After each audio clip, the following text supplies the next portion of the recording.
morning. Thank you for being here. Just about to start. I'm so sorry. No worries, no worries. Thank you for being here. My name is Michelle Pérez, and just so you know, we are going to be recording this session. Centro uses all of this input and whatever is discussed to inform their plans and their strategies for future summits. Lindsay is going to be taking notes for us today, and I will be introducing our panel. But before we start, given the climate and given all of the things that we've listened to this morning and the news, and reflecting on the same exercise that we did last year as a moderator, I wanted to do something non-traditional. I don't know if you all will be open to it, but I wanted to do an exercise where we could all reflect on why we're here and our intention for Puerto Rico. So I'm going to pass out a really short exercise. If everybody has a writing instrument, and it's just some prompts here. And we'll pass it. Because tomorrow there's some homework, right? Tomorrow we're supposed to have actionable ideas, and this concept of economic development is really complex, but what we want to drive home, and the goal of this panel, is to give you concrete examples of people from civil society, civic society, who are coming up with solutions and ways to step in where governments have not. Oh, we have more.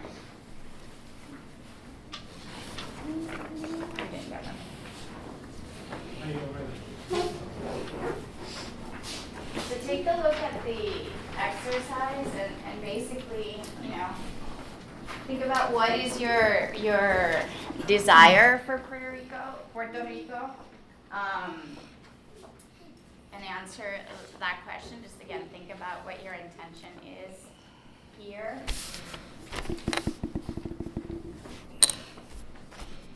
And also, as our panelists share with us their experience, you may be inspired. You may not have the answers to all of this, so we'll hold on to this. And if something sparks your interest or something that you want to jot down, so.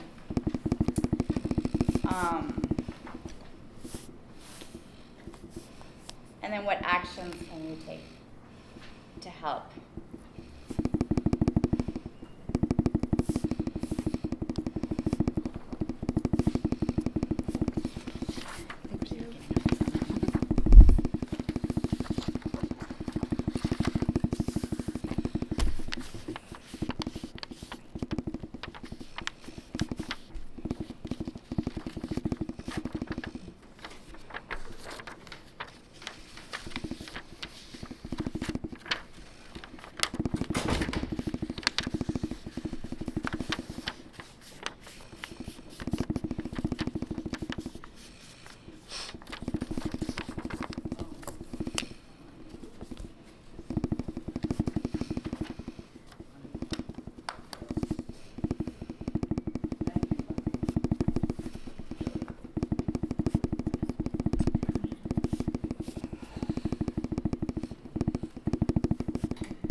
So So we are, like I said, we're going to get started, and as you listen to the conversation, perhaps more things will be inspired, and you can jot those down. I'd like to ask the panelists to each introduce themselves. I'll start with Ramphis Castro. Hey, morning. Ramphis, originally from Guayama, Puerto Rico. So been in New York about a year and a half-ish. And then, so my background, I guess, the short version of the story is kind of engineer by training, lawyer after, serial entrepreneur, built multiple tech companies from Puerto Rico. And then, I guess, better known for supporting kind of the growth of the startup ecosystem.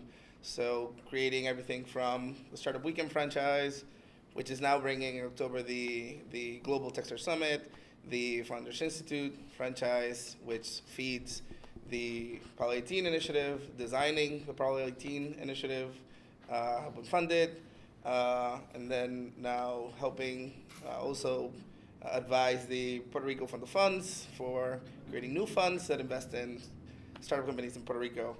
And then my day job these days is I basically invest in pre-seed hard science companies. So basically these are technology spin-outs from university. So things in artificial intelligence, synthetic biology, drug discovery for cancer research, that kind of thing. Very, very early. So when people are just basically kind of getting started.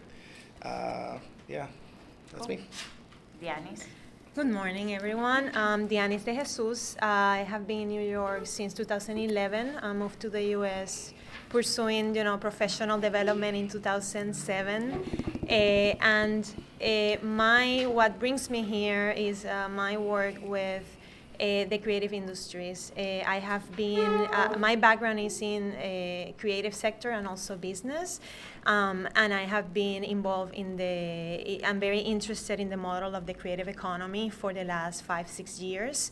And I found ways to join some colleagues back in the island and, develop some initiatives that we're gonna be talking about today. So that's pretty much, I think that the rest of the story you're gonna hear throughout the panel, but it's really working with creative talent and finding ways to use that talent to join the booming entrepreneurial ecosystem that is happening in the island and facilitate exchanges between the creatives that are here, not only in New York, but other parts of the U.S., and create conversation and action and kind of what I call the traffic of ideas, between the U.S. and Puerto Rico to continue finding, opportunities for more economic development. So I think you're going to hear the rest throughout the panel. And Margarita. Varela. Good morning. My name is Margarita Varela. I'm from Guaynabo, Puerto Rico. I currently live in Washington, D.C. I've been in the States for almost 7 years. I'm also an engineer. I currently work for the federal government. I've been with the Department of the Navy and the Pentagon. And I've also been an economics professor with the Ana Jiménez University system. And I'm a board member with Cenadores, Puerto Rico, and I will be talking to you about some of our initiatives this morning. Very diverse panel, no? Different parts, different experiences, different... Can you guys speak a little louder, please? Sure. Sure. I'm not really hearing you that well. Okay. I mean, granted, I'm a little deaf. Yeah, we didn't get AV this year. Last year we had a nice mic, but we'll keep it friendly. And feel free to move any closer, but thank you for bringing that up. So I would like to start with Dyanis. Yes, I am Michelle Pérez. I've been in New York for about 4 years. I moved from Washington, D.C. My background is in international economic development. I spent a lot of my career tackling this topic for Latin American countries and very much frustrated by the fact that all of these policies did not apply to Puerto Rico from the standpoint of the organization that I worked for. And I've also worked in media many years. I worked for Discovery Channel and HBO. What brings me to New York is also related to the creative industries. I started a project in Puerto Rico on the ground called Puerto Rico Diseña with the goal of bringing visibility to local design on the island. In parallel with a lot of different people in that design ecosystem who are doing creative things on the island. So that's who I am. I'm going to transition over to our panelists, and I'd like to start with Dyanis. on the creative industries. How do you see them as important to this economic development conversation taking place with regards to Puerto Rico? You want to put the slide or not Yes, yet? Yeah. I could do that. I'm gonna stand because I think that's gonna help with the voice, right? Okay, and I can see you better, right? So for those of you who are not familiar, the creative economy is a model that's been used globally for many years, decades. Around 2012, I came across the topic together with some of my colleagues in the island, right? And we were very excited because we thought there's something here that is really relevant for Puerto Rico in terms of all the talent that we have in Puerto Rico. So we started this organization that is really an advocacy project. We have had many forms and shapes in these last years, but the intent behind it is really to bring together the key players that are needed for a creative economy to happen. And those players need to involve not only the community on the ground, but also the public sector, the government. And some of my colleagues in Puerto Rico, they're people that are really have found ways to get in the right places and get these conversations going, to the point of really advocating for policy making. So in 2014, we ended up with a law supporting the creative industries. And through that law that is now, it's become several initiatives that are ongoing right now, we are supporting, smaller startups and different groups from the creative sectors who can, continue their flourishing, right, and trying to influence the development of our economy in Puerto Rico. So that's kind of, in general terms, what, yeah. So to follow up on that, and part of the reason we're here, obviously, the problem is massive.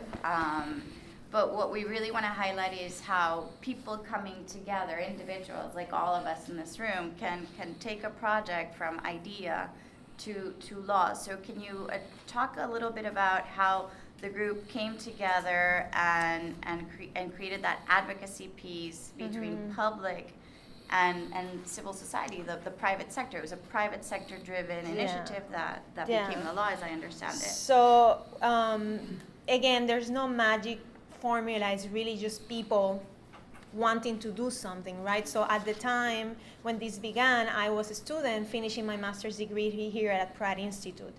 This degree had to do with business and creativity, and since I'm a creative, as a professional, I wanted to combine my creative skills with business skills. So the topic sparked, and I connected with colleagues in the island who were also already involved in the entrepreneurial ecosystem. So we have people that you may, I'm not sure how familiar you may be, but Sofia Stolberg in Puerto Rico is a key player right now in entrepreneurial,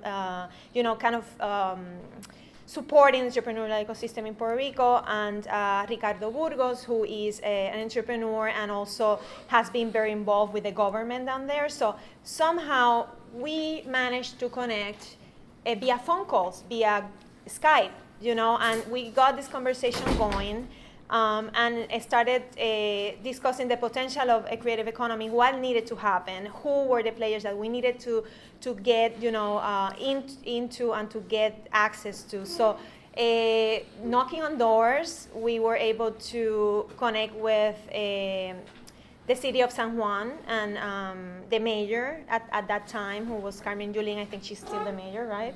And found some, we started kind of selling this idea around, right? And between different conversations, we got the attention of Senator Ramon Luis Rivera, who thought this was incredible, a very important idea that he needed to defend. So through him, we were able to present this as a bill, that eventually became a law. So, but that was, I'm kind of summarizing in a very, very quick way, process that took several years, because obviously a bill getting to a law is a process that involves many hearings. We had to prepare a lot of different materials to kind of convince, the system, right, that this was something that had some weight and that could really impact our economy. So through those hearings, more players came into the process. And it was really, really exciting because even though Puerto Rico has so much talent and so many different creative sectors are, thriving, like advertising and film and architecture, they all work a little bit kind of independent, right? So in this process, we kind of realized that this was a bigger sector, right? The creative sector as a whole is bigger, stronger, and really represents a impactful amount of potential economic growth. So through the law, I will stop in a second, but through the law, and one of the things that the creative economy development does is measure, the potential impact of the creative economy. So just to give you an idea, through the law, we had to do like a study, an official preliminary study that reflected I think it were 10 billion of potential impact of the creative economy in Puerto Rico, okay, if we were to continue pursuing and supporting all these different sectors into developing the way they should be developing. So you had a comment. Yeah, what did the law do? Sorry, yes. So the law basically identified creative sectors are many. Obviously, it goes from theater, video games, advertising, technology. The law identified the key sectors that are thriving in Puerto Rico or more represented in Puerto Rico. And it were design, arts, media, and creative services. And they assigned a budget, which originally was $1 million, and it ended up being 500,000. 300,000 was actually allocated to small organizations throughout. So the law identified funding, which is key, and assigned that funding we did like an open call for proposals, and the funding was divided eventually into incentives for the winners of this proposal. Okay, so ultimately, and in the conversations that we're having right now in Puerto Rico about the austerity measures and the fiscal board and all that, really incentivizing, what's happening on the ground is really a key, right, in getting out of the situation that we are in, the economic situation. So that was the intent behind the law. It was kind of a small step towards supporting a sector that has a ton of potential for the economic growth of Puerto Rico. So I'm going to transition that conversation because that ties directly into capital flows, which if you listen to a lot of these financial experts, what Puerto Rico needs from their level and their vantage point is billions of dollars in capital. And so, Ramphis, in a climate where people are risk averse, how do you make the case for ScienceVest? How do you go about making the case for deploying capital into Puerto Rico? Sure. So, a few things. But before I kind of get into that, I do want to kind of hijack a little bit. Do it. I have a question is, if we can get just like 2 or 3 key takeaways that maybe some of you might want from the panel, so I can maybe make sure that my comments are geared towards So in discussing, my name is Carolyn, by the way. In discussing capital flows, I'm curious to know if the flows were centered more on the city-like towns and how far they spread across the island. Yep. Excuse me, because I come from a very rural town in Puerto Rico, so I would be interested to know how that affected the small towns. Mm-hmm. Cool. Anything else? Yeah. I would like to know how many jobs have been created through your organization Sure. and what has been the financial impact Sure. of your organization. In the back. You're just like a 2 or 3 points. I would like to also hear all of your impressions on how web mobilizing is going on in terms of these artists and all of their creativity, and in terms of letting other areas in the United States know they exist.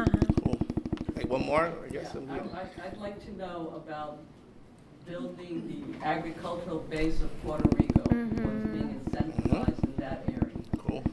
A lot. All right. May I ask So- the last one? Because Yeah, of course. This is a screaming elephant in the room. Everybody's talking about capital flows. Has anyone realized there's a Glass-Steagall Act before both the United States Congress and the Senate? There are bills ready to be passed by both the House and Senate, and they are bipartisan. They have Democratic and Republican support. This addresses Puerto Rico cannot survive as an island economy if the entire U.S. economy crashes with this Wall Street bailout, that there can never be another bailout. So what are they doing? They're up against the wall. Now is the moment for Glass-Steagall. It's what Franklin Roosevelt did, and it lasted from 1933 to 1999. And it solves the crisis because it separates the investment capital from real, commercial, productive capital. I was- It's the only economic solution. If So we don't quick- do that, we're all screwed. So quick piece. For those that are not familiar with Glass-Steagall, could you sort of share with, like, what are the core I pieces? actually happen to have a flyer on only because it's my absolute passion, and I don't care who's president or who runs the House or the Senate. We are dead. It's Well, just like the little, like the one Yeah. sentence I bullet mean, on. we don't want to deviate the Oh, conversation, so can we leave that All right. towards the end? Sounds like a fantastic Sorry. thing. Make a note of it, Google it, and I Sure. would like All right. to get to So- ScienceVest. So a few capital things. flows. So key piece around kind of science, kind of wear separate hats. So ScienceVest is sort of nationally focused, and that came about as a kind of core concern of mine when I was sort of building my companies. They're both based on intellectual property. So it's sort of separate from kind of my hat around more economic development and things that I did, and I kind of continue to do as part of helping others not go through the kind of things I went through building my first company, right? So I engineered from my US, went to Microsoft, came back, decided to build a company, product technology company. The first product technology company at the time that I built was the product was a great success. The company was a massive failure, right? So it really kind of burned kind of my hand actually building these things. And really learn a ton, right? So the kind of the gray hair kind of thing is not free. It's not because I'm like a little bit kind of older. I am, but not like that. Is that really teaching and really sharing those experiences is sort of what got me into supporting others just starting companies, right? So with that sort of that context has been all the things that I've sort of done on the initiative side. So within the context of sort of capital flows, it's more around. It took me a long time personally to just learn. Because from where I grew up, you could only be, clearly, like a bunch of, like we get told forever, right? Like engineer, doctor, lawyer. I did like 2 out of 3 of those, and when I started a company, my mom still said like, oh, like you were so close, you almost made it, right? Like because starting a company is not something you do from where I come from. And I was like, Guayama, like that is not like a thing. Like you if you can make it, maybe you go and you study, like you'll be maybe, and then get a job and cross your fingers, right? That was sort of my experience. That's what I grew up with. So having the experience of actually, exactly, right? Exactly. So going back and building a company and being able to know how to do that and actually saying, hey, I'm not just here to like support, like do these things. Like I'm actually here to help you do that and connect with the people that I didn't have kind of growing up in, right? So a lot of these initiatives were around how do you actually build companies, all kinds of different companies. And a lot of the initiatives that we've also worked together on over the years have been around these things. And so to tie back in, kind of share a kind of quick story, like a while back, when I was working on my first company, I actually caught up with a friend that had just returned from the island, from Stanford, and we were having these conversations. He at the time was working kind of on economic development.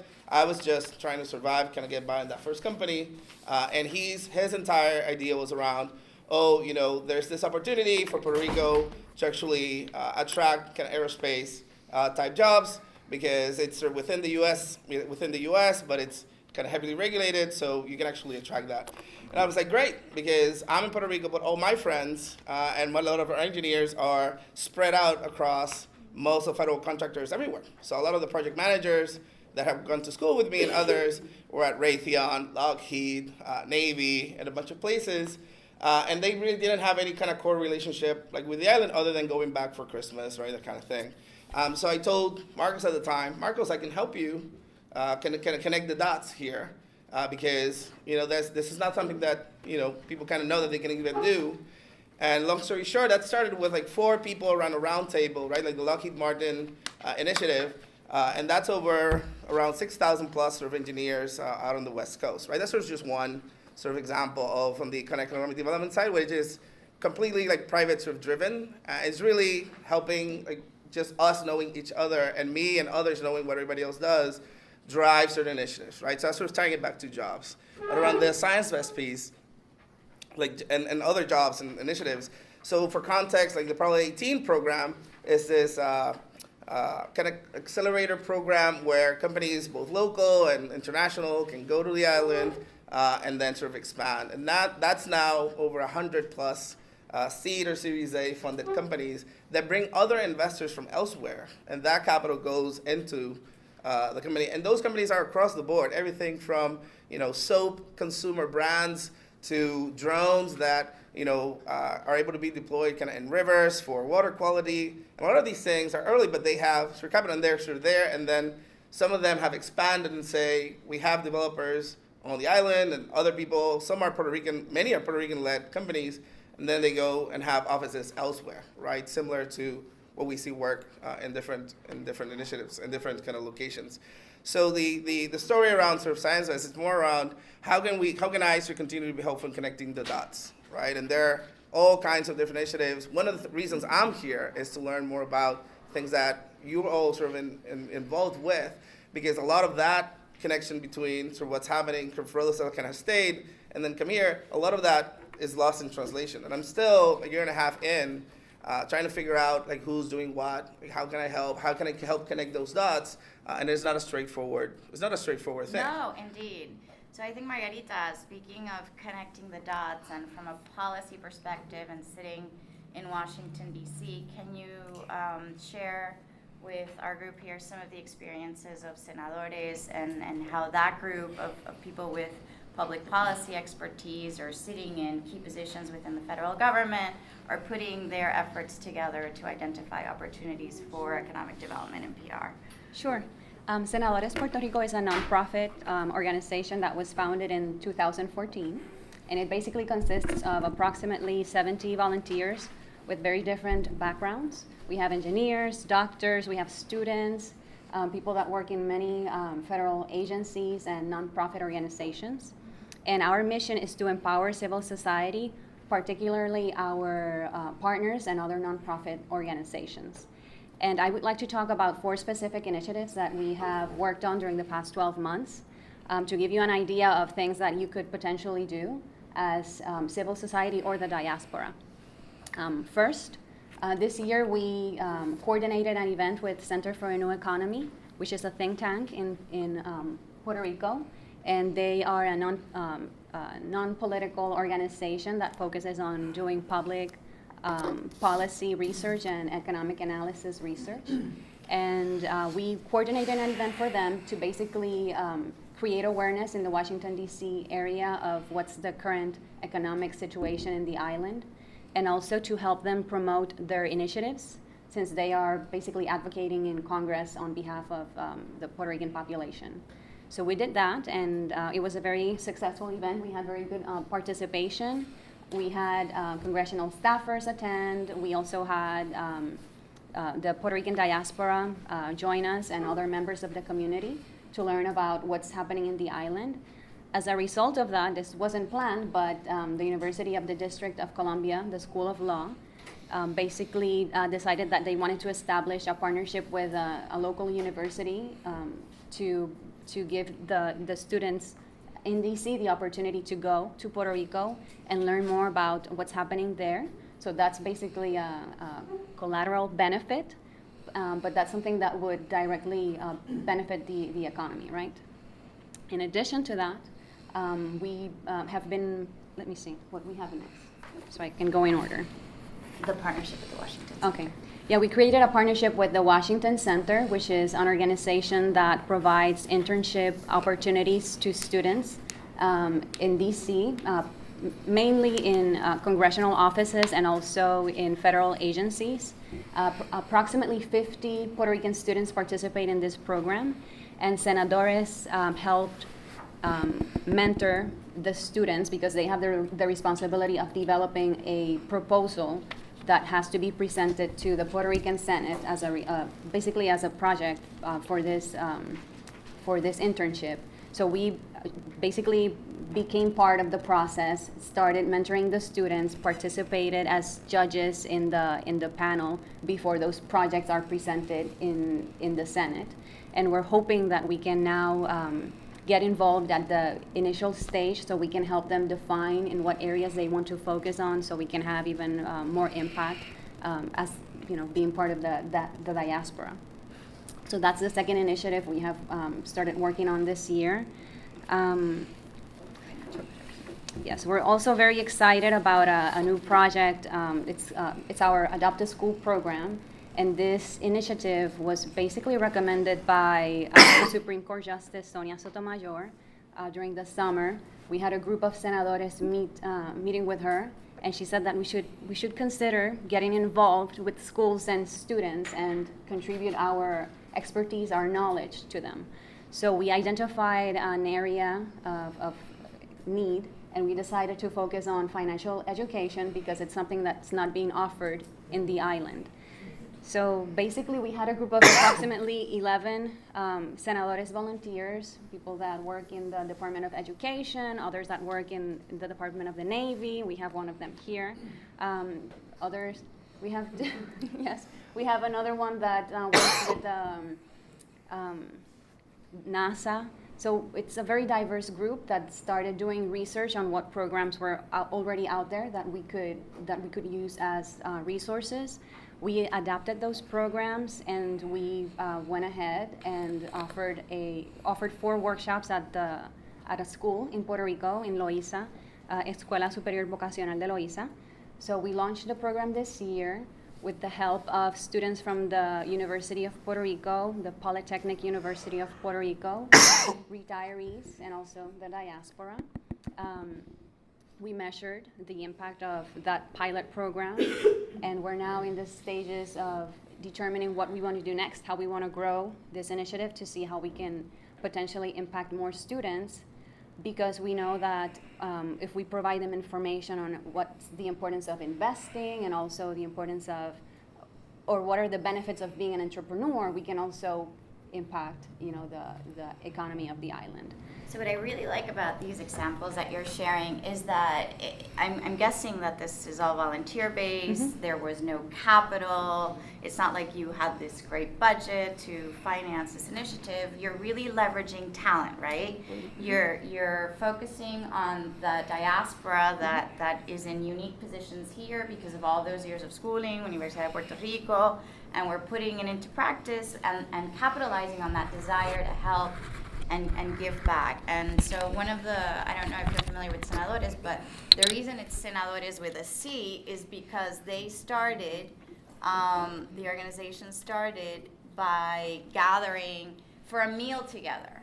Mm-hmm. So it was in the sharing of a meal 3 years ago that they would sit and figure out, what can we do to help Puerto Rico? I was still living in Washington. I had the privilege of being in that very first meeting, and there was a lot of venting. There's a lot of frustration that I'm sure we can all, feel connected to at some point in this room, and that the macro problem seems daunting. The solutions seem far away where we stand today, but these micro actions by individuals coming together can be really powerful. So if there's anything that we can take away from being in this room together is these are doers. We are all doers. What can we do? So I want to go back to the sheet, the exercise. If you don't have one, make sure you brainstorm a little bit and be inspired by these examples and think of actions. What actions you can help me out back there? That's great. So I want to go back to Dyanis. What are some of the things that... I'm missing one initiative. Oh, we'll go back to it. We'll go back to it.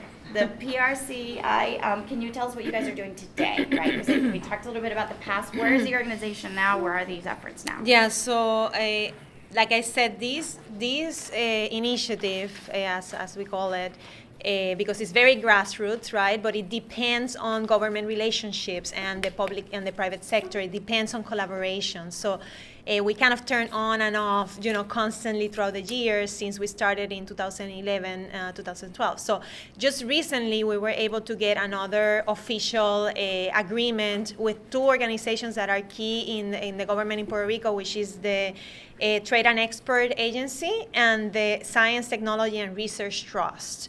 So those two entities are really involved in this kind of growing and booming entrepreneurial ecosystem right now, and now we're back on, right? So some of the items that we have in agenda coming up are things that are already going on. So we don't want to come up with like additional things, right? We want to kind of leverage what's ongoing and how we can make it better. So the Trade and Export Agency is really interested in the small businesses and how they can, help them flourish. And because obviously when the economies are in crisis, startups and small businesses are really important, right? So creative industries, on the other hand, are key, and creativity is key for innovation that leads to not only a thriving economy, but also to tackle things like social things and environmental issues in the island. So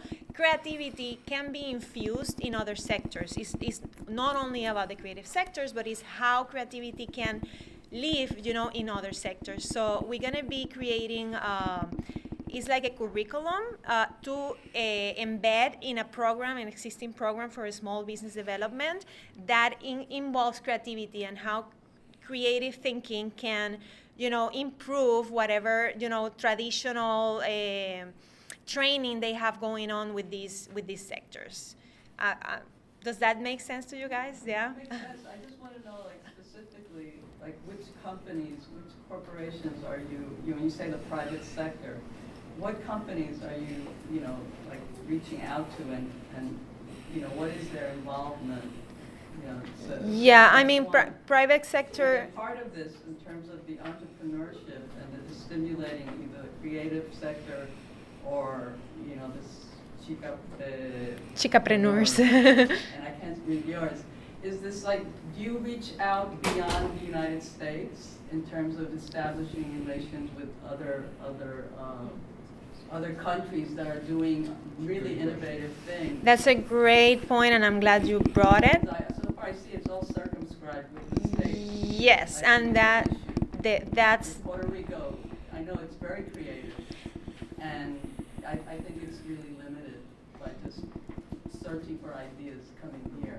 That's kind of very, very, very important point, and I'm going to touch. When I talk about the private sector, it's their relationship with the private sector has taken many shapes and forms throughout our existence. Right now is really because we come from the private sector, right? We are individuals, but we also have connections to our own businesses, right?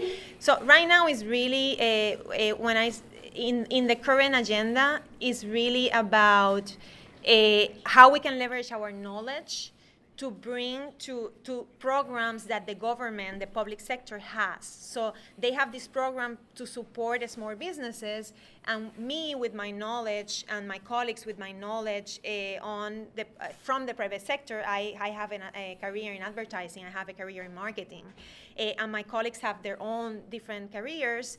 We're gonna bring some of that to the programs that the government has going on for small businesses, and we're gonna infuse that thinking into whatever future shape in whatever way we can infuse to continue improving the programs that the government has. So I do want to add to that because it's a fantastic question, Yeah. and that's exactly what we try to focus on a lot, and not just the bringing in, but really that there's a lot of core expertise operating on the island that other places all over the world really care about.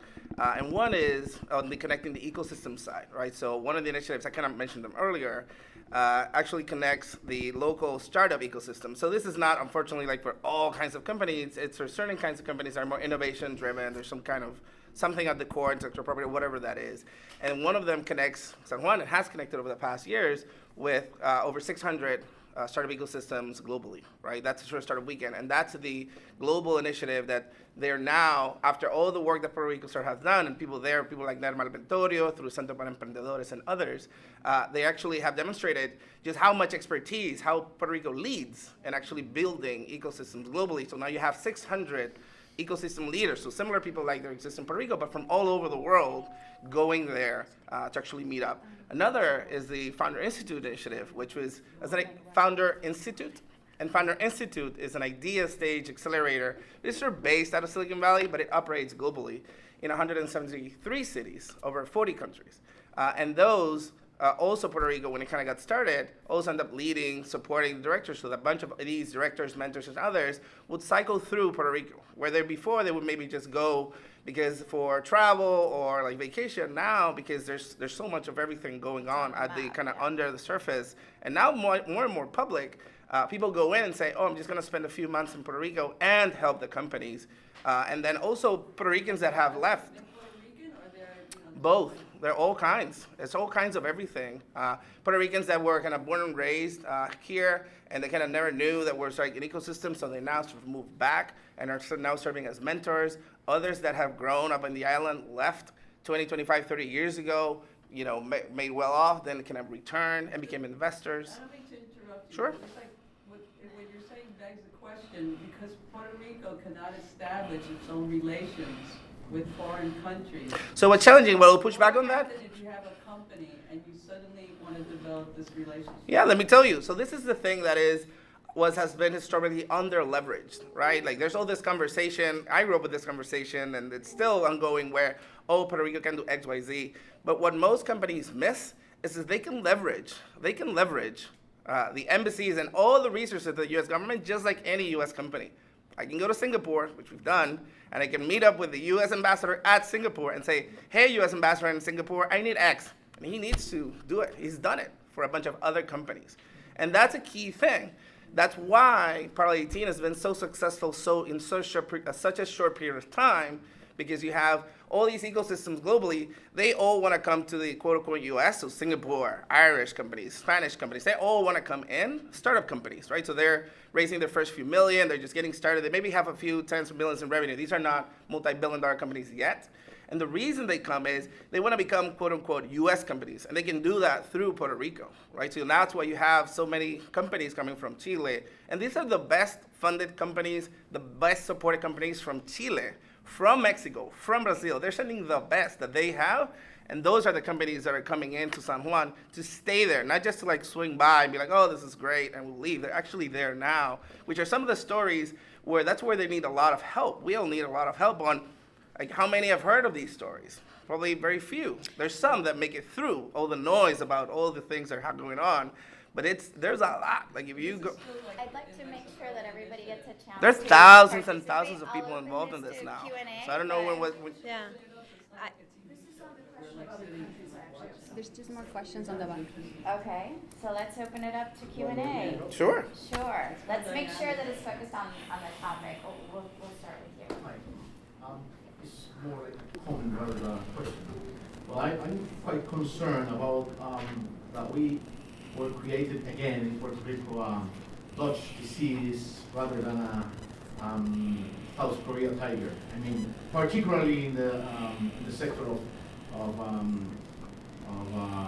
earth sciences and rockets and so on, that is quite right now dealing. Where is the knowledge transfer?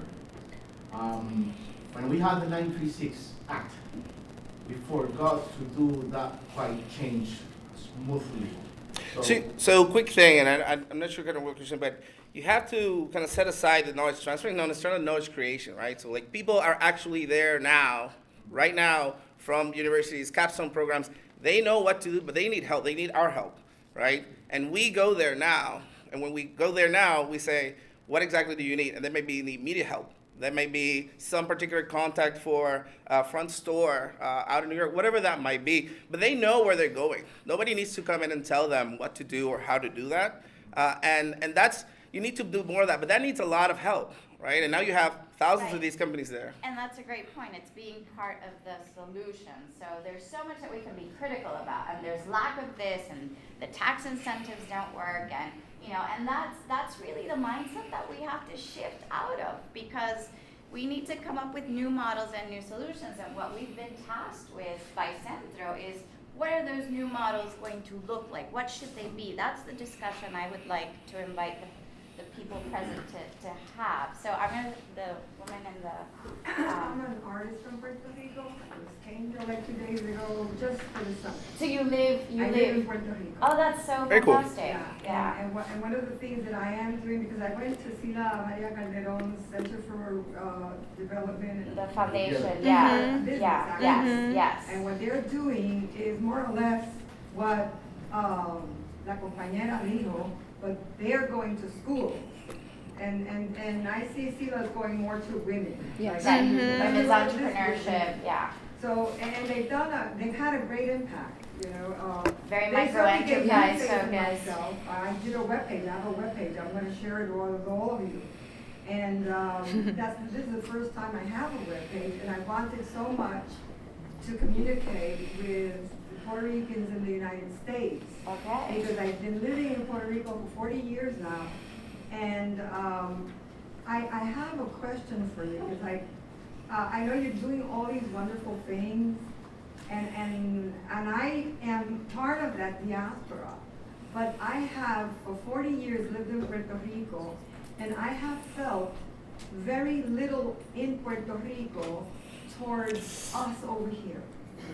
The availability, the wanting, the So how do we phrase that in a question? How do What's we the work question? with that?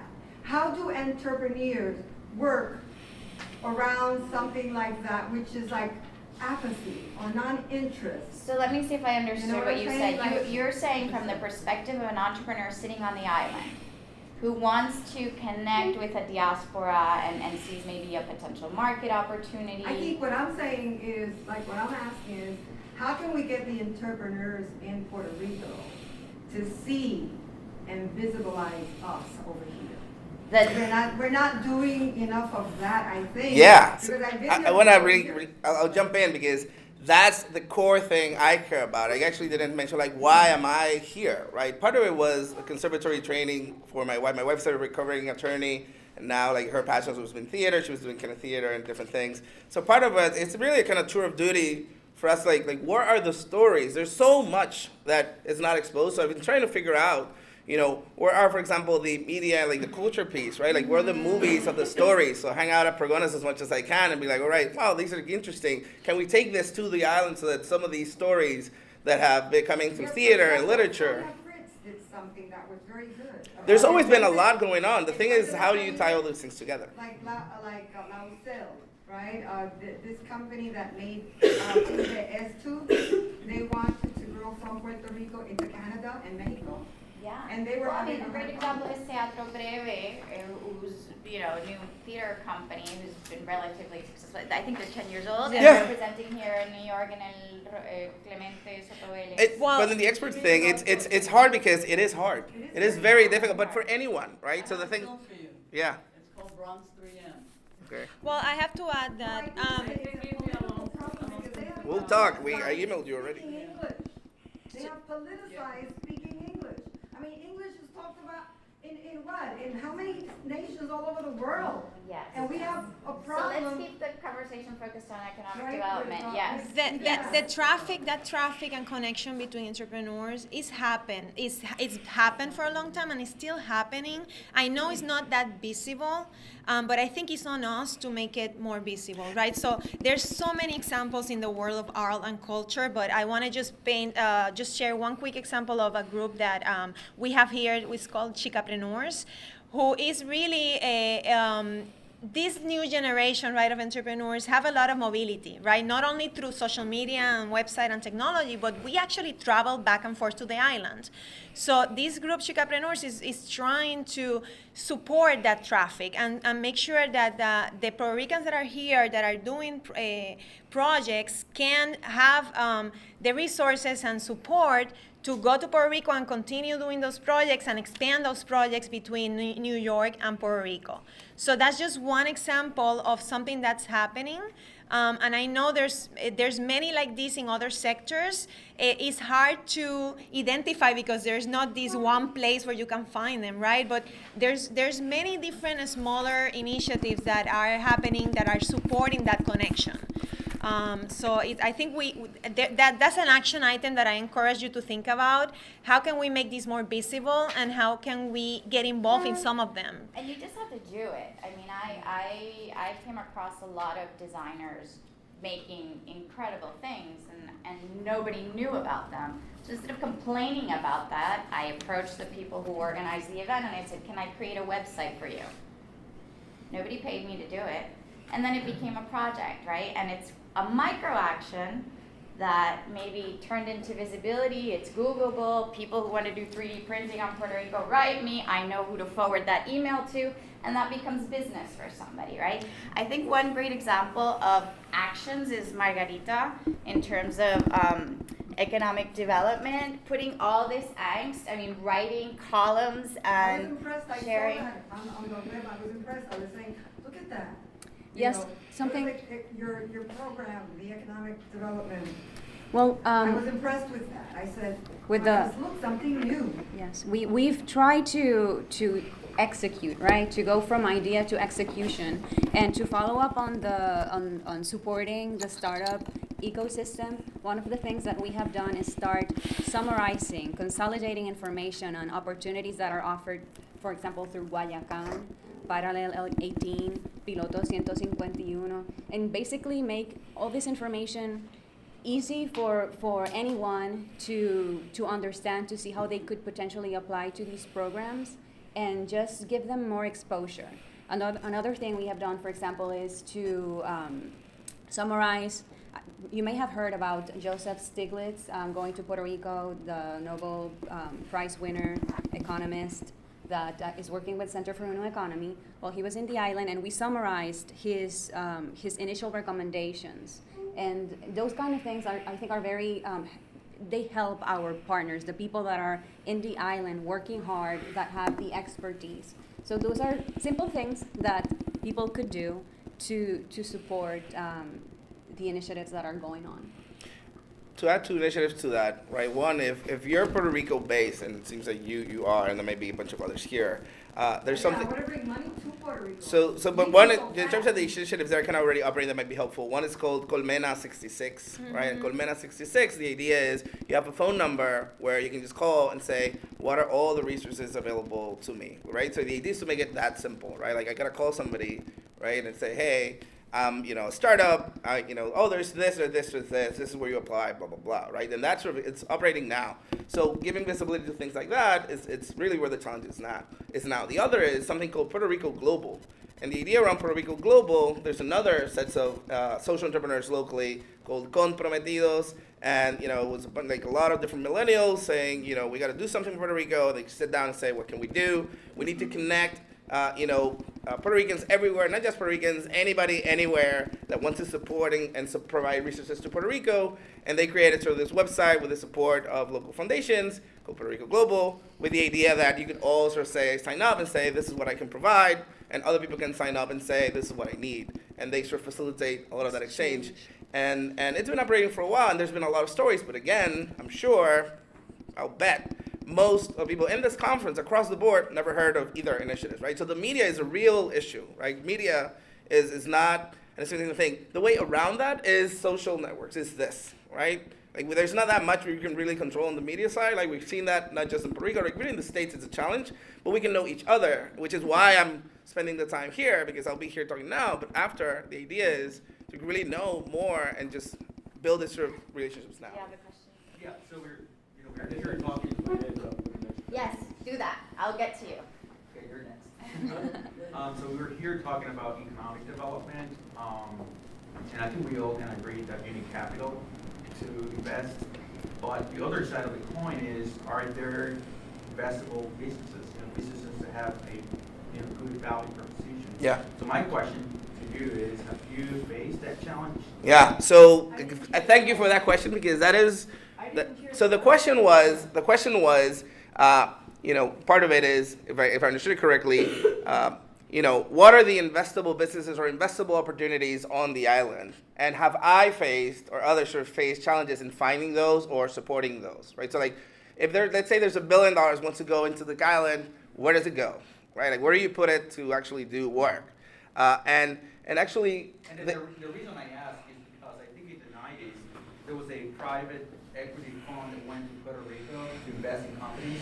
The very first thing they found out was that there were not really a whole lot of businesses that they could invest. yeah. So they said, well, hold on, we need to shift our focus. We need to really develop their mindset so that we can bring in money and invest in them. So that's my question. And the reason I thank them for the question is, I feel by far, which is why I want to talk about capital flow, the challenges Puerto Rico is facing is not necessarily what you might think around capital. It's actually that the structure for the capital to get to these projects, it's really the expertise across the board is not really there. But by that what I mean is, things that we take for granted around building new kinds of schools and supporting them through, let's say, social impact bonds or impact investment or whatever the structure might be. It's not that you can have a catalog and say, these are all the investments I can make in Puerto Rico. You know who does have that super detailed, in detail? Cuba, right? Cuba has very detailed profile of every single project available for foreign investment with every single detail of who's the contact. And I've been there. I've talked with the Minister of Commerce. And you can say, how does this actually work? And say, well, we have these people focused on this kind of investments. There are other challenges that Cuba faces to actually do that, but at least looking outside, I can say, hey, these are the projects. So for me, because I come from the grassroots startup side, right, I was able to make sure that at least the companies that we're able to see through all these initiatives, Guayacan and Varela, whatever, they have sort of more global standards around what an investor from anywhere in the world can say, oh yeah, I want to support that. And it's happening, right? Because that was sort of the key thing that's different, where you would have people come from outside and people local, and they would co-invest together. Like that kind of thing is just very frequent now, which when I was there, it's very challenging.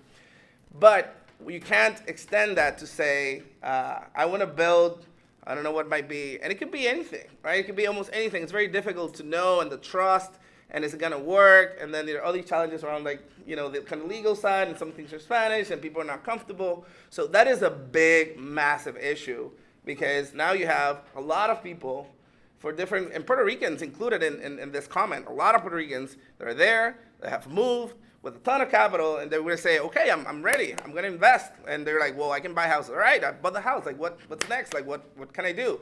Oh, there's a nonprofit. All right, I wrote them a check. Like, what else, right? Like, they're really, really, really trying. And then you're like, well, where's the catalog of all the projects? And it's not easy, right? I know it's just not easy, but it is a massive opportunity to say, this is a catalog of every single project in every agricultural sector, in every municipality. These are the people, and we all figured out what those are. I'm building that for like Guayama, right? Because I wanted for, like, my parents are still there, friends are still there, and the capital is there, right? What is not there are people locally that can structure the deal the way any deal happens. Like, if you're gonna buy a house here in New York, there are all kinds of ways to know. You go to your brokers, you have your thing, you say, oh, this works. There's all kinds of ways to put the money to work.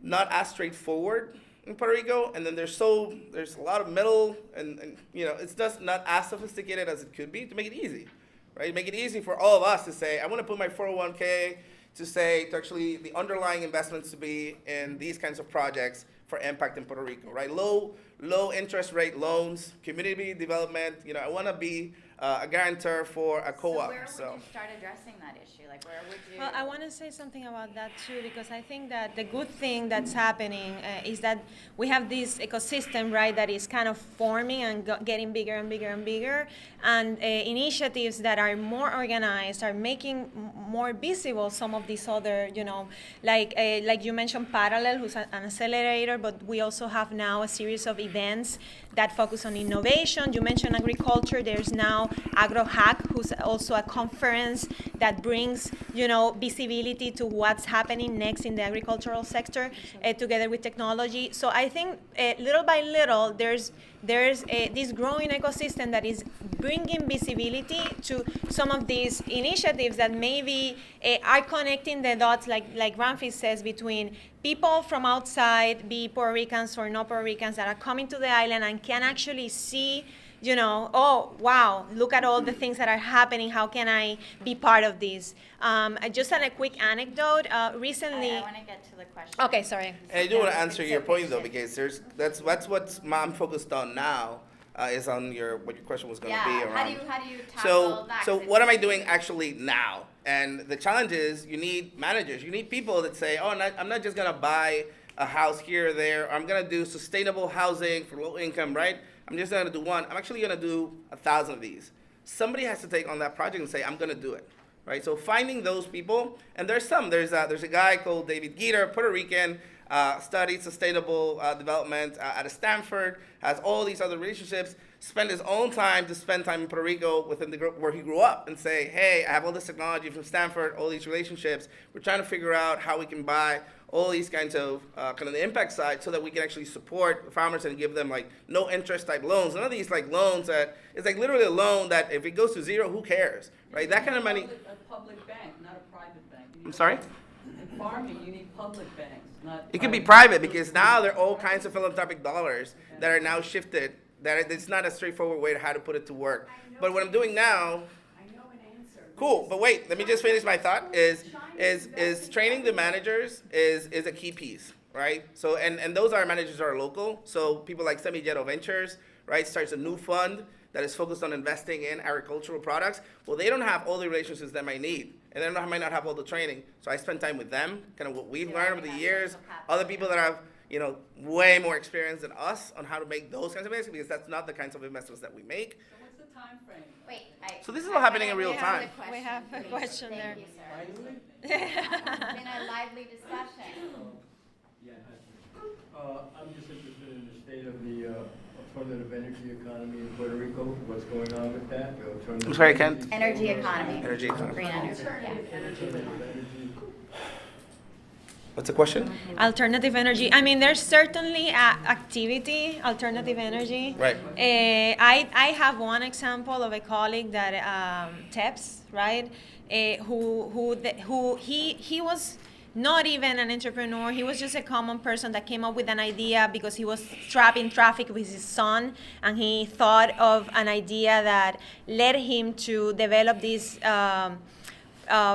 patent, this prototype of an alternative energy solution that is now being piloted in a sector. Do you know anything about this project? I read about that. So it's called TEPS, and You mean the TEPS, Yeah. and it Yeah, uses GIFRE-TORD, and it uses the traffic that we have in abundance in the island to generate a solution for energy. So that project obviously is a multi-million-dollar project. They have been presenting it outside the island in forums in Europe and different parts because it requires so much capital, right, to get something like that going. But they are underway. So that's just one example of. What is this project? I didn't quite So understand. it's the invention. To what? It's an innovation that basically it was inspired by a child's toy. So I'm no engineer, so I apologize. The whole project is called TEBS, TEBS. You can Google it. It's interesting. And what it is this gadget is placed on the roads, right? And the kinetic energy that bounces out of that. He has a good video because I can't believe I remember it. It's producing current for electric. That's what that does. But again, it's a great example of innovation, new models, ways of thinking to find solutions for Puerto Rico, because his ultimate inspiration is to address the energy crises on the island, right? Yeah. The PREPA issues. So here's an invention. He got a patent, but this has taken years, and the capital needed to get this project out. And the government, you can't rely on the government, so because it's a bankrupt government. It's one I just want example. to get back to what you were saying, that apparently in Puerto Rico, because we never really had our own economy, we seem to lack the experience and the entrepreneurs necessary to get this sort of. Certain kinds and certain things in certain areas, right? Not across all things. There's a lot. I build my companies there. A bunch of friends build their companies there. It's fantastic. Like one of the best places to build companies for me, from my experience. But there are other kinds of companies that are not as straightforward. There's just not straightforward expertise to build, right? So it might be international distribution from Puerto Rico to Singapore or into South Vietnam or whatever it might be. There are all kinds of different things that people build that one might not have had exposure to, right? And it is not easy. Even if you had some of those, then you would have to find X other kind of people. And they might not be as accessible. There will be a few, but there might be hundreds, right? I'll give you an example. There's all kinds of companies on software, which is sort of why the aerospace side and some of these other things has been able to grow, is because we produce all these kinds of engineers. We want them to stay. There are a lot of other engineers that want to go back. They'll take a pay cut to go back. They've taken pay cuts. Others are being paid U.S. salaries in Puerto Rico, right? So everywhere from Microsoft to Honeywell to whatever. And the kind of inbound we get now, before it was like, oh, we don't know if we're going to do it in Puerto Rico. The inbound we get now is, we're just actually looking whether we can actually hire 1,000 engineers up front in Puerto Rico. If we can do that, we'll start with 500 tomorrow, and over the next 6 months, we'll hire 500 more, right? That's the kind of request, like the inbound that we get for Puerto Rico. They're across all kinds of industries. We need, 30 customer service agents by tomorrow, right? That have, this kind of profile. Can you get it? And it is not easy to find a list of the people. You can find some of the jobs, but who are the profiles of the people? You can't go on LinkedIn and say, who are all the potential job applicants for X? You would have to call and ask around and say, I need, the top muralists for a conference. We're gonna hire 20 of them, and we're gonna pay them X. Who are they? Well, I'll call, I have to make a call, and then we can find them, and they have Cenadores lane, whatever. There's high friction to get things done, which is why it's not as fast as we'd like, right? Like, what is the time frame for these things? It could be faster if some of these things were laid out, which a lot of us at different things are building, where we want to know who else is building different things so we can support them, because we can't do all the things that are, that we'd like to exist. There's another question. So I don't know if that kind of answered some of the question. I'll take you have a question? Okay. All right, so I think we're almost at lunchtime. Okay, I have a question. You have a question. Go for it. So, in conclusion, I guess this is a question for all three of you. You spoke a lot about recommendations. You've been involved. You've talked to a lot of legislators and people of pertinence.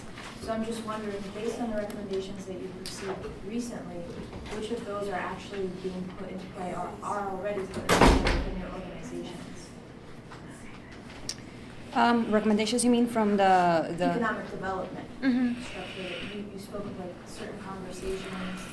Well, we support interns that participate with the Washington Center, right? And they do internships and they provide proposals to the Senate. So that's something that we do on the initial stage, but ultimately it's up to the Senate to determine what they're going to implement. Our goal at this stage is basically to get more immersed into that process so we can first help the students identify areas of focus that could have more impact, and then follow up through the entire process to see what's being done. But we have done, I think, good progress by establishing the relationship, by starting to mentor them and serving as judges. But that's at the I would say the middle portion of this effort. So we will continue getting involved so we can have more impact. Yeah. So- I mean, from my perspective, obviously there's a lot to do. Mm-hmm. There's a still, but we're moving. Okay, so Yes. I am on the optimistic side that we're moving, and we have a very specific agenda this summer. Like I mentioned, supporting existing initiatives like with the small businesses and how we can infuse creativity in other sectors. We're living in the knowledge economy, right? Globally, technology, and anyone with a computer in their living room can actually make a business. So you said that you just recently have your website, and Everybody who wants Flyers? exactly. So there's an impact and there's an importance in steps like that. So that's one example. The other thing is, I mentioned earlier the private sector. We're going to be trying to get together key leaders from all the different creative industries in Puerto Rico that operate independently, right? So we have a thriving advertising industry, and we have a thriving, we have film industry, we have architecture, we have different sectors that don't see themselves as a bigger, creative group. And I mean, for a creative economy to be impactful, we have to start seeing each other as a bigger group. So one small step for that is we're going to gather leaders from all these different groups, which, by the way, they're already organized. The advertising industry in Puerto Rico is thriving. One of the most, so they have their own organization, right? So how do we bring those leaders together and start the conversations for the next generation? So they need the talent. They need to hire graphic designers. They need to hire writers. They need to hire. So in order for that to happen, they need to invest on that, right? So we want to gather those groups and get those conversations going to continue the flourishing of all these sectors, which, like I said, ultimately impact other sectors, because creativity is what brings innovation to anything, right? So we're not only talking about economic development. I like to really always remember that ultimately we're influencing our society and environment, and all, it's a holistic, bigger problem that we need to keep in mind. So It sounds like the problem is a financial crash is hitting the world economy. And that the too. Chinese are holding a conference this weekend on the 14th and 15th in Beijing, and they've invited every country on earth, and 100 nations will be there. And Puerto Rico cannot survive outside of that global economy. Yeah. And China is now the epicenter of that, and they're offering credit to everybody. They're building a transcontinental, transoceanic railroad from Peru to Brazil. You got to get connected. You can't just talk to yourselves about what are we going to do in a crash. I mean, it's a I have stories to add to that. It's because a massive. Yeah, go to China. I'm sorry? Talk to China. Bring What? China to Puerto Rico. I am. Well, I want to It's just time. say I'll tell you one why. thing, because when we look at the macro, right, picture, it can be so daunting, and we can really leave this room feeling like, oh my God, but I want to focus on what Michelle said of the micro actions, from where we stand. What can I do today? What can I do tomorrow? And what I have the power to do. So I don't have the power. Not more alarm. Yeah, so. I want to. Yes, Look, we're gonna keep the conversation. Yes, sir, you had a question. This is in response to what Ramphis' comments about Puerto Rico Global and Colmenas. Colmena 66? Colmenas, right. So it seems like you had mentioned, this is in response to what you said, but I guess to the whole panelists at large, that there's like this information gap, or like what you mentioned before, like this catalog. I think that's a great metaphor. It seems that there is a gap. There's not a deliberate policy in business policy or economic development policy from the government of Puerto Rico to facilitate and foster this environment, because without the facilitation, because if you think about it, the largest stakeholder in economic development growth is not one company, it's the government at large, because it's, we increase economic activity. Not anymore. Like the government. So if you see, not anymore in terms of like capital going into things. Like things that are new are not because the BDE gave them a loan or things kind of things. So no, that used to be the case. Not over the past few years. Well, what I'm saying is, if I could finish, is that that the government as facilitator of economic development, there's not been a deliberate policy. It seems like there's not been a deliberate policy of that. Like in order to walk in and say that you want to see a catalog of open projects, one company is not going to be the ultimate stakeholder for that, because there's a self-interest in that for one company. There has to be, when I say the government, I mean the government as facilitator. So I mean, having projects- Colmena, the example that he mentioned, is a great example of an initiative that came from a private sector entity, Piloto, and they are collaborating with Puerto Rico Science Trust and making something that lives beyond the changing of governments, right? Can we try not to be disruptive to the speakers? So one- Thank you. Why don't we leave them here, and I'll make sure that everybody gets them. Thank you so much. So for to your being question, here. one, clearly, I'm gonna pass around the sign-up sheet. we're not government representatives, right? And what is, Yes, I so will. two things that are an opportunity. Deliberate policy, economic development two opportunities, and we'll see kind of where they it has fits and starts for a lot of reasons, but one that would be interesting if it could get sort of pushed forward is a catalog through public-private partnerships, right? Because there's a law and there's a procedure. That'd be fantastic, right? Say we need 400 million for it, whatever it is, but it has all these other challenges that we know are historically around like trust and like do we care? Like, so the attitude has to be you can't depend on anything, Right. because if your project, if your capital, your return depends on anything related to the government, right? Which it's a problem, right? Any government, right? We're so focused on Puerto Rico. Think about Chile. Think about starting a company in Brazil. Average time to open companies, it's 165 days, right? We're focused on developing a deliberate economic development policy. Deliberate policy has to be sort of like centered, like what you mentioned, of having, a forum, like, creating a marketplace, which has, like what you mentioned, this inventory, this catalog of investments, where it's not just kind of like fractionalized, it's kind of like, it's kind of more deliberate. Yeah, I think all what- these efforts exist. I think that, the conversation, the way we're having it in this room is on new approaches, new models, because it seems like it's civil society, the private sector needs to fill in the gaps where Yes. government can no longer, And that's Just important in provide. every. Maybe the question, that is, you've got marvelous things being illustrated here over and over again by what people are doing. But if you ignore the larger social context, if you ignore the things that you find too daunting, they're just not, they're gonna wither away. And I don't think anybody's advocating to ignore. Just for example, if you've talked about hiring 500 engineers, and you've talked about a number of things that require a highly skilled labor force. And why is it that the Puerto Rican government, for years and years, has allowed the public education force system to dwindle and be, everybody tells me, who has kids there, that, I can't send my kids to these schools. And you're not going to be able to hire your 500 engineers. They're not all going to come back from state universities in this country. Right, Unless and we you- fully that's an agree with example. you, but we can continue to blame government I'm not for blaming- failures, Nobody's or we blaming can government. adopt the school, right? And we can But I think see. what it boils down to is like in the intro this morning, he said that we have to make Congress responsible. Indeed. And what I'm wondering is, how can we make Congress responsible? And does that mean that we're actually making them accountable?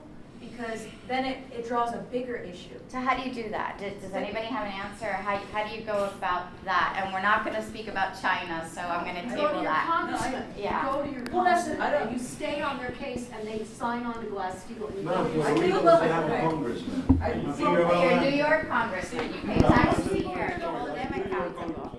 Yes. I'm gonna start wrapping this up because Lindsay I just do have a made final these thought, signs that we right, have. before we Yeah, end. so I'm gonna leave it with the panelists. I'm gonna start with Margarita to give us one recommendation to the room about what are some of the solutions. I get that the daunting, nobody's advocating, let's ignore the daunting. It's just, I think this is a community of doers and actionable things. My recommendation to you would be to start connecting. I'm an engineer, and I'm not naturally a person that works a lot with others. But I think it's very important in order to have significant results to talk to other people about your concerns, about your ideas. Start working together with others so you can get things done rather than discuss issues, okay? And that's something that the three of us have talked about. In order to be successful, we've had to reach out to others to execute. And we've been working with people not only in the areas where we are, we've reached out to people in Puerto Rico, in other states. So you might be able to leverage technology to do that and have results. Yeah. So I mean, adding to that, obviously the fact that you're here is really important, and we're having this conversation. I think that when you look for something, you find it. So there's way more things happening in Puerto Rico than we see. Obviously, it's hard, like Ramphis was saying, the media doesn't necessarily put the attention in these things. But I encourage you to look, to research, to ask, to come to events like this and ask, because you may find what you think doesn't exist that may facilitate something that you are looking for, right? So there's a lot going on, and obviously this forum is not enough for you to really understand, because we've been, for years now involved in these things. So there's so many little things happening that could facilitate some of the concerns that I'm listening to. So the recommendation is just Google, just talk to people, and you will be surprised. And so for me, just to quickly just try to, from an economic development standpoint, something that you can kind of take away, and then we can move to the more interesting, potentially like larger conversations around like really solving key challenges, is the basis for a lot of things I've done is there's like this great Kauffman Foundation report around basically all net new jobs are created by new firms, right, that are 0 to 3 years old, right? So it's basically new companies are the companies that create meaningful change, okay? And so basically for me, all the core focus is around really enabling entrepreneurship and leveraging what's available now, right? And then the other side is, as we're leveraging what's available now, so it's like easy to like incorporate or whatever that might be, then let's try to have the harder conversation on these other larger projects, larger challenges that are significant. They are significant, right? Like plan use, like, there are all kinds of things that we didn't really have a chance to deep dive. But what's great that's happening now is that because there's so much going on in these user areas, we can actually finally really focus with other people and change some of these things that a bunch of people over time just didn't really want to, like, let's dig into these real meaningful challenges. And these are the parts that I'm excited about, right? So let's just figure out a way to continue the conversation after, not like once a year, the Diaspora kind of thing. Like, what is the next dinner here? And what is the next event? I'm hearing about like the cultural things happening later. Like, and I'm here, I'm in the city, right? So to your point, and this brings me to wrap it up, those sheets that you have, if you could exchange them with somebody in the room, and the task to you would be, it says here, what help do you need? If you're a person that can help that other person, then make that happen, make those connections. I can collect them if nobody has interest in doing that. But these are ways to connect the dots, right? Dyanis and I started organizations because we met I think people here started organizations. Yes. Okay. And are involved in media, so, we didn't have a chance to see who's here.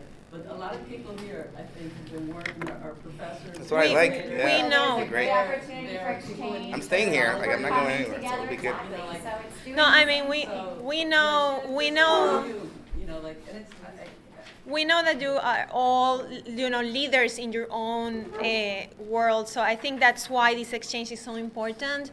Like we said, some of these things that are examples. Everyone is doing things.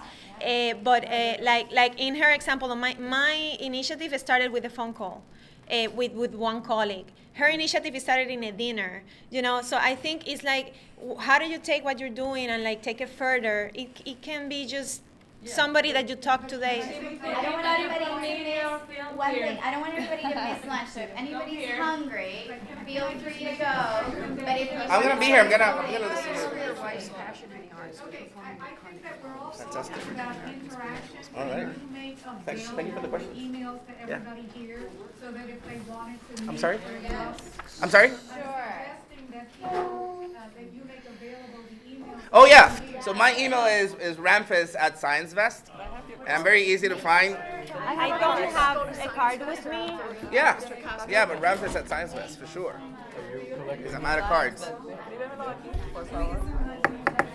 Julie.